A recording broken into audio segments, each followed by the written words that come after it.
আমার যা দেবে 15 দিনে 100 টাকা করে দিল তো 1500 টাকা আসে।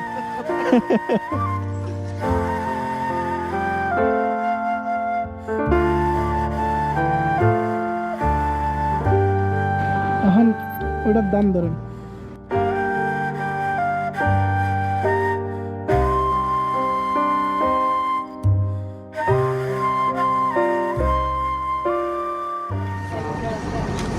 আহা পড়ে গেল তো সব।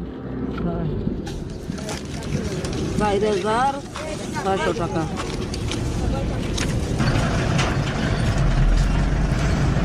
বাবা এখন আমি জিজ্ঞাই আপনি কি বিদেশ আছেন?